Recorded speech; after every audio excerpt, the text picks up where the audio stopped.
Assalamualaikum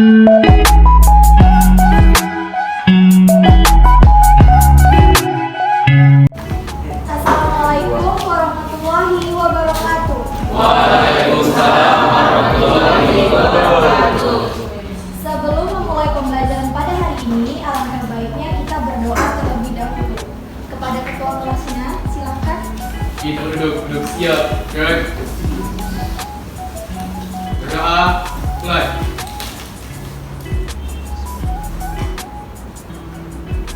Doa selesai. Beri salam. Assalamualaikum warahmatullahi wabarakatuh. Waalaikumsalam warahmatullahi wabarakatuh. Sekarang kita absen dulu ya. Sebelumnya, ada yang tidak hadir hari ini? Hadir semua. Hadir. Hadir.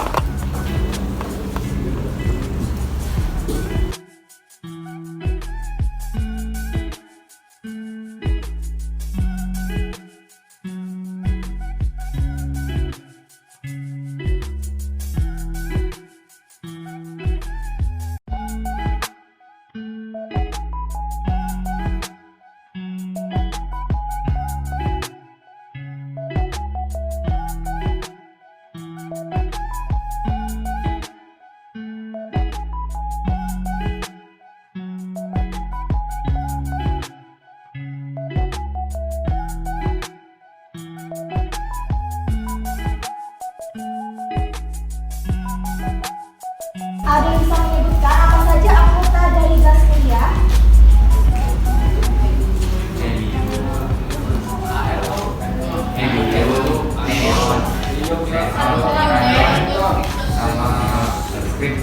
Helium, neon, argon,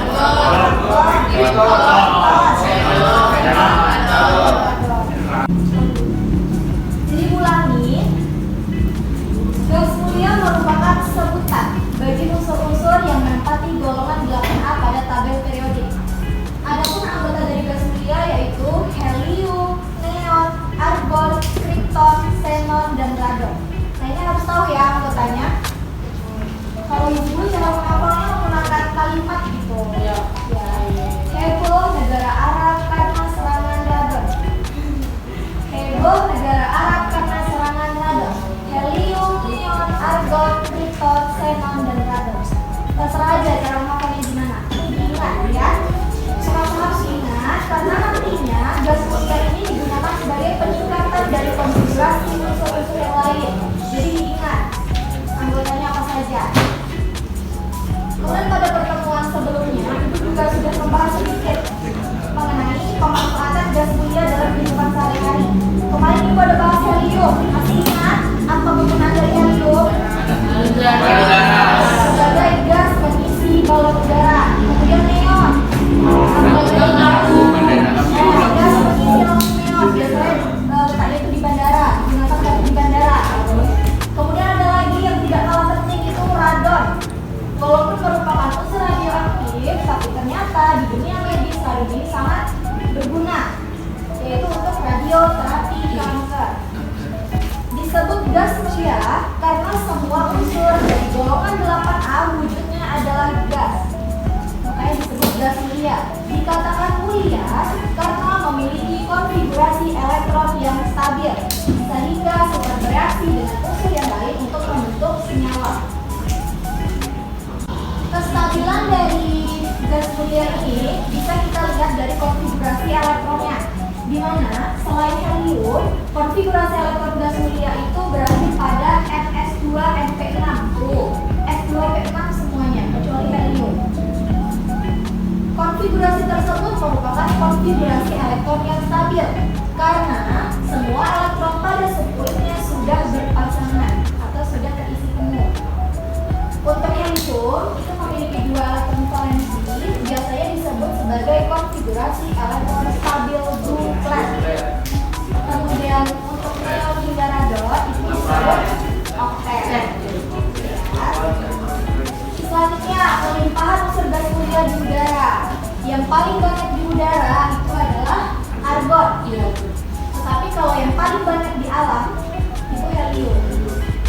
Itu perlu diingat. Kalau di udara yang paling banyak adalah argon, kalau di alam itu helium.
maka daya tarik antara inti dengan elektron terluar akan semakin lemah daya tariknya. Semakin lemah daya tariknya berarti jaraknya semakin jauh, semakin mudah untuk melepaskan elektron. Tapi lagi-lagi perlu diingat bahwa gas mulia ini stabil, cenderung stabil. Bukan berarti tidak bisa bereaksi dengan unsur lain, tapi sulit atau sukar. Gitu ya. Nah, kemudian dilihat energi ionisasinya. Dari HE ke Iya, tadi ke bawah semakin kecil. dari atas ke bawah itu akan semakin kecil. Nah, itu berpengaruh tadi sama Jadi elektronnya. Iya. Terus semakin banyak jadi. Kan jajarnya semakin panjang, berarti energinya akan semakin kecil, semakin mudah untuk melepaskan elektron. Kemudian lihat titik didih dan titik lelehnya. Semakin ke bawah semakin besar. Dan kecil. Besar. Yang perlu diingat, titik didih dan titik leleh dari gas mulia ini sangat rendah. Tuh, minus 272 derajat untuk helium, kemudian minus 269 itu titik didihnya. Jadi sangat rendah tuh. Karena itulah semua gas mulia itu wujudnya adalah gas. Karena memiliki titik didih dan titik leleh yang sangat rendah, makanya unsurnya itu berwujud gas. Ini kegunaannya yang kemarin.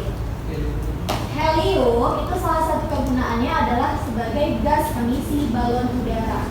Karena helium sendiri memiliki massa jenis yang lebih rendah daripada udara. Makanya biasanya digunakan sebagai gas pengisi balon udara. Kemudian neon itu gas pengisi lampu neon biasanya yang letaknya ada di bandara. Karena lampunya itu memiliki cahaya yang sangat terang yang dapat menembus kabut. Makanya biasanya digunakan di bandara. Kemudian argon itu gas pengisi bola lampu hijau, lampu seperti ini. Itu gas pengisinya argon. Pernah nampak lampu seperti itu? Pernah ya?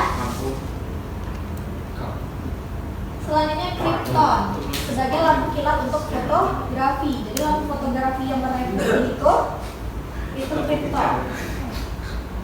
Kemudian xenon itu untuk pembuatan lampu bakterisida. Kemudian radon nih yang tadi Ibu katakan, walaupun merupakan unsur radioaktif, tapi radon ini di dunia medis kegunaannya itu sangat luar biasa, yaitu untuk radioterapi kanker. Sampai di sini dapat dipahami? Ada yang ingin ditanyakan? Kalau nggak kita lanjut. Ada yang ingin ditanyakan? Sudah paham? Lanjut ya. Selanjutnya yaitu halogen. Ada yang tahu halogen itu golongan berapa? 7A. Golongan 7A. Satu orang. Siapa yang mau menyebutkan anggota dari halogen? Dibaca. Satu orang angkat tangannya. Satu orang angkat tangannya. Ibu kasih nilai. Berani? Ada yang berani? Tinggal menyebutkan saja. Jelasin. Apa? Sampai AT aja, karena AT itu radioaktif, yang ITS nggak usah. Biasa sampai AT. Ada yang berani menyebutkan nggak?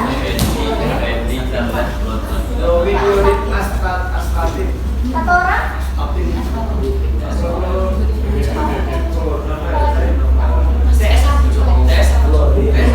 Nggak, sampai AT aja bisa.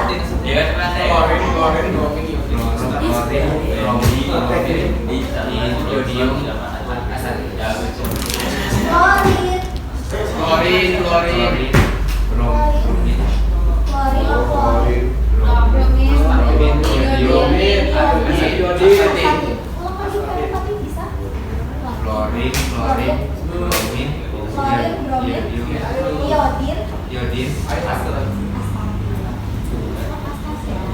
Ulangi, halogen merupakan sebutan bagi unsur-unsur yang menempati golongan 7A pada tabel periodik. Adapun anggota dari halogen adalah fluorin, klorin, bromin, iodin, dan astatin. Sampai astatin aja. Astatin itu yang radioaktif. Kata halogen itu berasal dari kata halogenau yang berarti pembentuk garam. Dikatakan pembentuk garam karena apabila unsur halogen bereaksi dengan unsur yang lain dapat membentuk suatu garam. Misalnya Ibu ambil contoh garam dapur. Apa nama senyawa? NaCl. Kalau kita ionisasikan itu menjadi Na+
baru bawahnya. 4, 5. Satu. Konfigurasi elektron dari halogen itu berakhir pada ns2 np5 nih. ns2 np5. Kalau kita buat orbitalnya nih, tanpa ada satu elektron yang belum berpasangan. Satu elektron yang belum berpasangan ini nantinya dapat digunakan untuk membentuk pasangan elektron bersama dengan unsur halogen yang lain. Karena kan nanti sama tuh semuanya. Semuanya akan punya satu yang belum berpasangan. Jadi dapat digunakan untuk membentuk pasangan elektron bersama dengan unsur halogen yang lain. Sehingga dalam keadaan bebas, halogen itu merupakan molekul diatomik. Jadi bentuknya itu seperti ini. F2, Cl2, Buka sendiri, kalau semuanya sendiri. Mana-mana. Ini dia tuh. Satu elektronnya ini dapat digunakan untuk membentuk pasangan elektron bersama dengan sesamanya. Sehingga dalam keadaan bebas, halogen ini merupakan molekul diatomik. Itu dikatakan sangat reaktif, sangat mudah nih bereaksi dengan unsur yang lain. Ya. Nah, kemudian ini kelimpahannya. Jadi seperti yang ibu katakan tadi, karena sangat reaktif, jadi biasanya di alam itu ditemukan dalam bentuk dia bersenyawa, tidak sendiri. Karena dia reaktif, mudah bereaksi dengan unsur yang lain.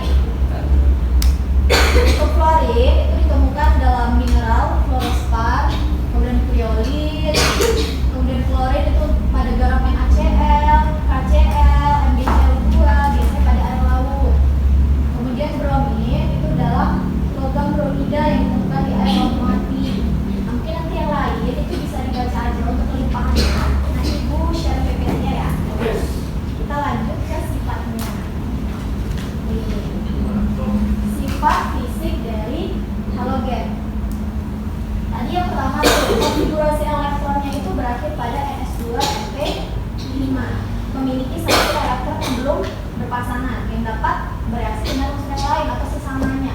Makanya dikatakan sangat reaktif dia. Kemudian kita lihat jari-jarinya. Kecenderungannya masih sama ya, dari atas ke bawah itu semakin tinggi panjang, semakin besar. Kemudian energi ionisasi itu sama juga tadi. Kalau jari-jarinya semakin panjang, berarti energi ionisasinya semakin kecil. Nah, yang perlu diperhatikan, nanti kita bisa bandingkan ini energi ionisasi halogen dengan alkali.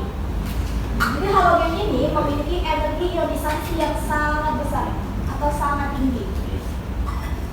Artinya halogen ini sukar untuk melepaskan elektronnya. Kalau energi ionisasinya tinggi, berarti sukar untuk melepaskan elektron. Karena energi ionisasi sendiri pengertiannya adalah energi yang dibebaskan untuk suatu atom untuk melepaskan elektron dalam wujud gas. Jadi semakin besar energi ionisasinya, maka akan semakin sukar untuk melepaskan elektron. Tapi kita lihat ke elektronegatifannya. Yang perlu diingat, fluorin itu ke elektronegatifannya paling besar. Di dalam tabel periodik, fluorin itu ke elektronegatifannya yang paling besar. Nah, ke elektronegatifan dari halogen ini besar dia. Artinya apa? Cenderung menarik elektron dibanding melepaskan. Juga kalau kita lihat dari konfigurasinya tadi kan elektron valensinya itu 7. Mana lebih mudah menarik 1 atau melepas 7? Menarik 1. Ini didukung dengan ke elektronegatifannya yang besar. Ke elektronegatifan itu kecenderungan suatu atom untuk menarik elektron atau menangkap elektron. Jadi kalau ke elektronegatifannya besar, artinya akan semakin mudah untuk menangkap atau menarik elektron. Jadi untuk halogen itu dia cenderung menarik, bukan melepaskan. Makanya halogen itu akan stabil dengan cara menarik satu elektron membentuk ion negatif 1.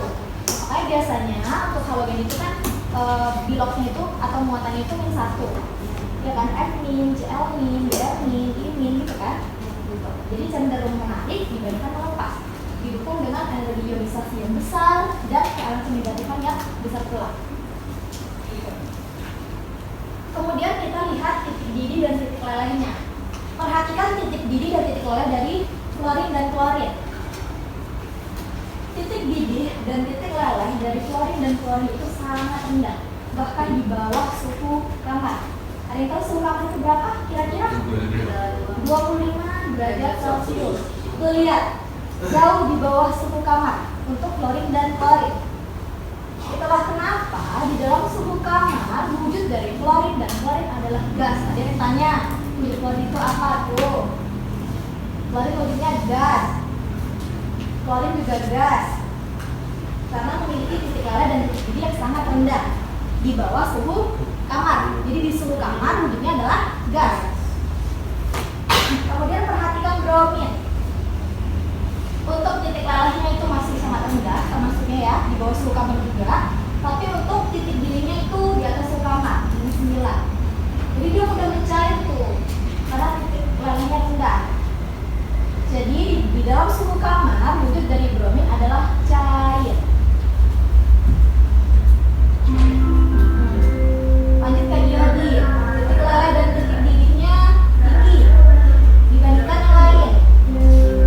Jadi wujudnya itu adalah padat. Tapi padatannya udah menyublim. Lanjut ya. Nah ini yang tadi. Strukturnya dalam keadaan bebas berupa molekul diatomik. Karena dia reaktif tadi kan. Tuh, X2 lambangnya. X itu lambang untuk halogen. Boleh F, boleh Cl, boleh Br, boleh I. Kemudian wujudnya pada suhu kamar, klorin dan klorin berwujud gas, bromin berwujud cair, dan iodin berwujud padat. Kemudian warna, kemarin ada yang dapat larutan KCl waktu kita praktikum sel elektrolisis kan? Kemudian ada yang bertanya, kenapa larutannya warnanya dari kuning ke hijau-hijauan katanya. Warna larutannya berubah menjadi kuning ke hijau-hijauan. Itu ada warnanya tuh. Untuk F2 atau klorin itu gas berwarna kuning muda. Klorin gas berwarna hijau muda. Kemarin kita gunakan KCl, berarti di anodanya ada Cl2 gasnya. Ya. Itulah kenapa kemarin larutannya berubah warnanya menjadi kuning kehijauan karena warna dari klorin sendiri adalah hijau muda. Kemudian untuk Br2 atau bromin itu zat cair berwarna coklat, dan untuk iodin merupakan kristal berwarna ungu gelap. Tapi walaupun kristal dia mudah menyublim. Jadi walaupun wujudnya padat tapi mudah menyublim. Kemudian kelarutannya karena bersifat nonpolar jadi lebih mudah larut dalam pelarut sesamanya nonpolar juga seperti CCl4 dan ether. Kemudian untuk aroma, nih unsur halogen itu memiliki aroma yang menyengat dan juga toksik terhadap mata dan tenggorokan. Itulah kenapa kemarin ketika praktikum dilarang untuk menghirup karena sifatnya sendiri adalah toksik bagi mata dan tenggorokan. Jadi tidak bisa ya kalau misalnya praktikum itu menghirup zat itu tidak boleh. Karena zat kimia itu bukan untuk dihirup ya, bisa pusing nanti.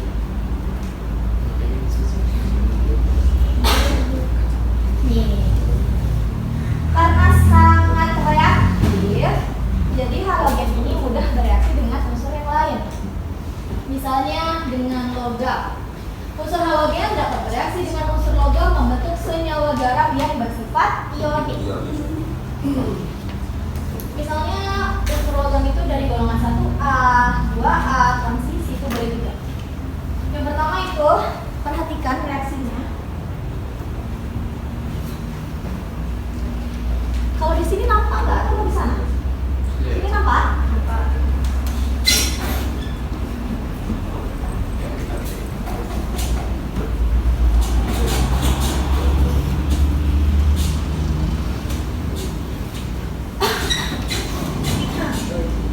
Soalnya pertama itu direaksikan dari golongan 1A tuh Na.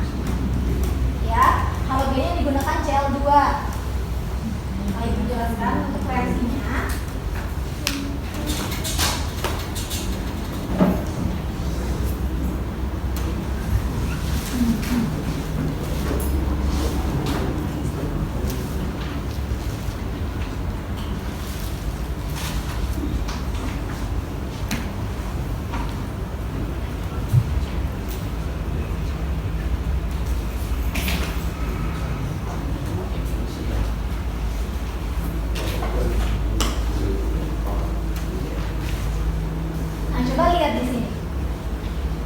ini golongan 1A, MG ini golongan 2A. Yang terbentuk berbeda bentuknya. Untuk golongan 1A nih, Na direaksikan dengan Cl2 yang terbentuk 2 NaCl. Yang ini golongan 2A, Mg direaksikan dengan Cl2 terbentuk MgCl2. Bentuknya beda kan? Kira-kira ada yang tahu kenapa? Kenapa yang sini NaCl, yang sini ada 2 nih? Ada yang tahu kenapa? Mg itu Gini, Na itu kan golongan 1A, berarti berapa muatannya? 1 jadi 2. 1 Na plus. Na plus. Nah, Cl2 nih, kalau kita mereaksikan untuk halogen ini dia tidak bisa Cl aja atau Br aja karena tadi berupa molekul diatomik. Ya. Jadi di sini selalu ada duanya, Cl2, Br2, I2, N2. Nah, ketika kita mereaksikan, coba tutup aja nih, jangan lihat angka 2-nya. Kita mau cari muatannya kan? Jadi lihat aja sebagai Cl aja. Ini nih sebagai Cl aja. Tadi Cl golongan 7A. Jadi berapa biloxnya? Berapa muatannya? 1. Nah, Ibu tulis ulang di sini untuk Na ya. Na plus 1. Cl min 1. Kemudian kita kalikan silang muatannya. Paham nggak dikali silang itu sendiri? Paham ya? Jadi nanti muatan ini akan menjadi jumlahnya. Gitu. Na akan berjumlah 1 karena muatan dari Cl min 1. Cl akan berjumlah 1 juga karena muatan dari Na hanya 1. Makanya terbentuk NaCl.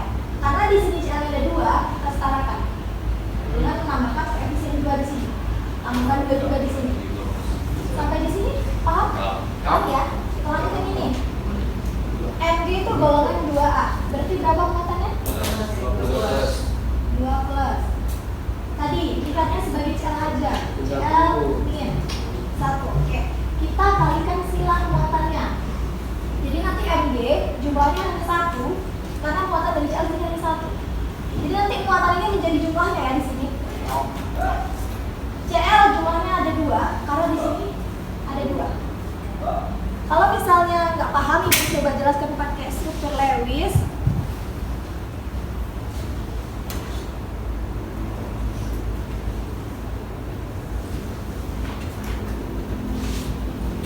Na itu golongan 1A. Berarti elektrovalensinya 1, ya. Jadi elektrovalensi itu tergantung dengan golongannya, ingat aja. Kalau golongan 1A berarti elektrovalensinya 1. Kalau golongan 2A, 2. Golongan 3A, 3. Na golongan 1A, berarti elektrovalensinya hanya 1. Cl itu golongan 7A, berarti elektrovalensinya ada 7. 1, 2, 3, 4, 5, 6, 7. 1, 2, 3, 4, 5, 6, 7. Na hanya memiliki 1 elektron valensi. Jadi elektron ini hanya bisa berikatan dengan 1 Cl aja. Karena hanya 1. Makanya di sini NaCl bukan NaCl2 karena hanya bisa mengikat 1 Cl. Gitu. Karena hanya 1 ikat elektronnya hanya bisa mengikat 1 Cl. Makanya di sini NaCl. Ada 2 di sini karena di sini ada 2. Cl-nya harus 2 juga berarti kan? Kita setarakan aja. Gitu. Nah, perbedaannya dengan yang Mg coba perhatikan.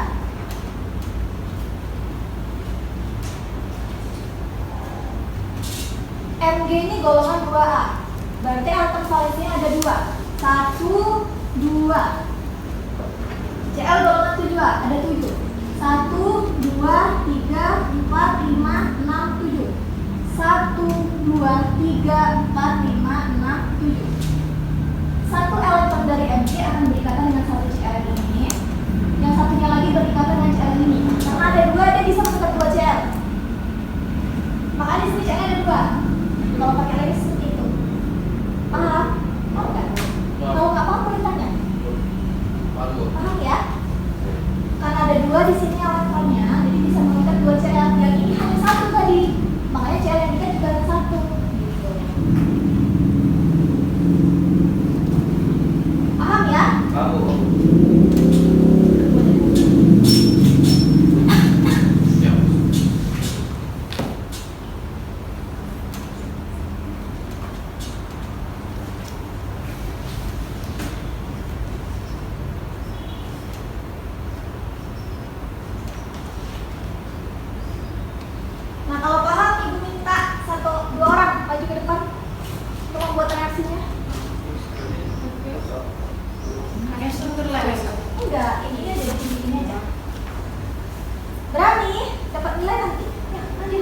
lagi ya.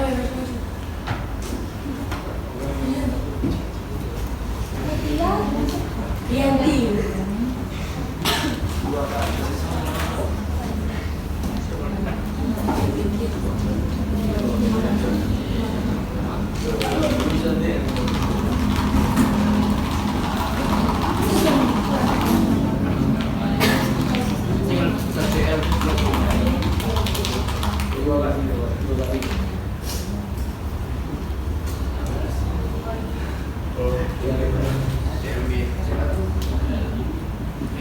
Baik, itulah tadi pembelajaran kita hari ini.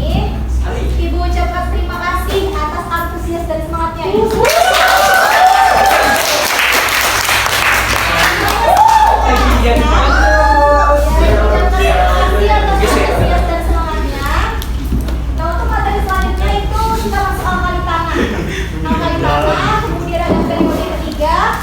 Jadi dibaca dulu ya.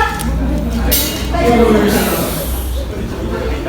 Nah, Ibu mohon maaf juga apabila terdapat kesalahan dalam penyampaian materinya. Kalau ada yang salah boleh dikoreksi, kita sama-sama belajar.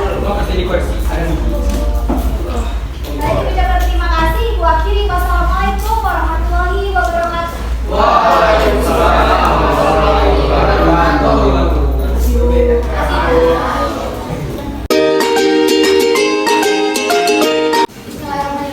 Assalamualaikum warahmatullahi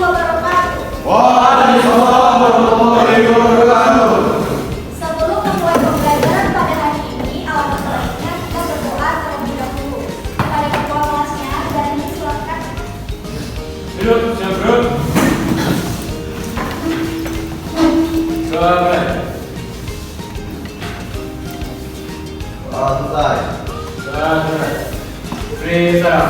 Assalamualaikum warahmatullahi wabarakatuh. Waalaikumsalam warahmatullahi wabarakatuh. Sekarang kita absen dulu ya, karena kami kebanyakan kita. Abdul Latif, Abdurrahman Adiasa, Ahmad Gani, Alifa, Alika. Alhamdulillahirrahmanirrahim. Pada pertemuan kali ini, Ibu masih diberikan kesempatan sehingga bisa mengajar kembali di kelas 12 FF2 untuk melanjutkan pembelajaran kita mengenai pemanfaatan kimia unsur dalam kehidupan sehari-hari. Sebelum masuk ke pembelajaran kita pada hari ini, Ibu ingin mengingatkan kembali. Pada pertemuan sebelumnya, kita sudah belajar mengenai materi kimia unsur, mulai dari golongan utama yang terdiri dari golongan alkali, golongan alkali tanah, golongan halogen, dan golongan gas mulia. Kemudian kita juga sudah belajar unsur-unsur periode ketiga dan juga unsur-unsur transisi periode keempat. Nah sekarang, Ibu ingin bertanya, adakah yang masih ingat apa saja yang termasuk ke dalam golongan alkali? Unsur apa saja? Alkali. Ada yang ingat? Natrium, kalium, aluminium, Rubidium, kalsium, litium, natrium, kalium, rubidium, cesium, dan kalsium. Sekarang yang paling mudah, golongan halogen. Ada yang masih ingat apa saja anggotanya? Halogen. Klorin, bromin, iodin, dan asetik. Kemudian adakah yang tahu salah satu pemanfaatan dari unsur tersebut dalam kehidupan sehari-hari? Yang sudah disebutkan tadi apa saja? Ada yang tahu?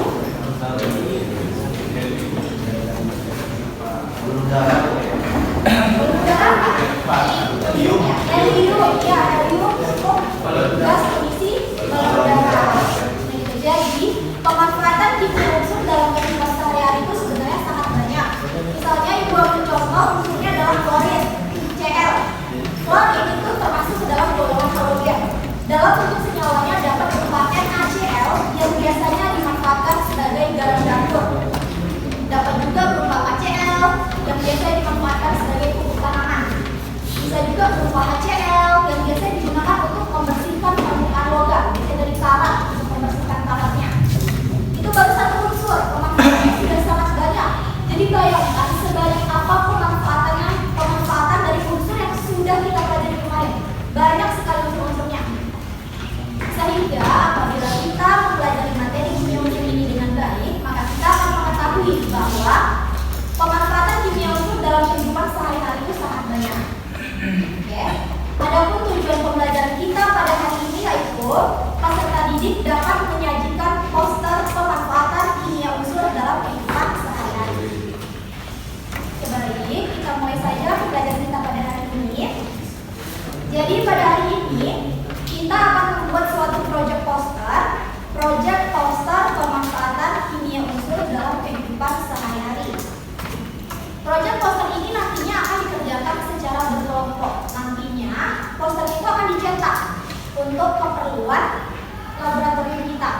ukurannya adalah 90 kali 40. Nah, kemudian Ibu juga sudah share contoh posternya. Masing-masing kelompok sudah melihat. Belum, Bu. Belum. Silakan lihat dulu.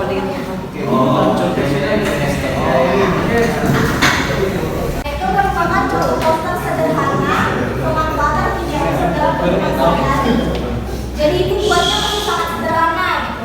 Dan Ibu yakin apabila yang membuat kalian semua, pasti nantinya posternya itu akan jauh lebih baik, akan jauh lebih bagus, ya. Karena Ibu yakin kalian semua kreatif di sini. Pada poster tersebut, unsur yang Ibu gunakan adalah unsur kalium. Kalium, ya, kalium itu termasuk ke dalam golongan alkali. Kemudian ada peran kalium. Kalium dalam senyawa K2SO4 itu dimanfaatkan sebagai pembuka tanaman. Kemudian ada contoh produknya, Ibu cantumkan gambar dari pupuknya. Kemudian yang paling penting itu adalah manfaat produk itu dalam kehidupan sehari-hari. Jadi, karena yang mau kita buat itu adalah poster pemanfaatan kimia unsur. Jadi isi posternya itu pemanfaatannya, itu yang paling penting. Poster ini nanti akan dicetak untuk keperluan labor. Gitu ya. Nah, sekarang silahkan amati posternya. Kemudian silahkan masing-masing kelompok merumuskan permasalahan yang ditemukan pada poster tersebut. Ya, Bu. Ya, Bu. Ya, rumuskan permasalahan yang kalian temukan pada poster tersebut.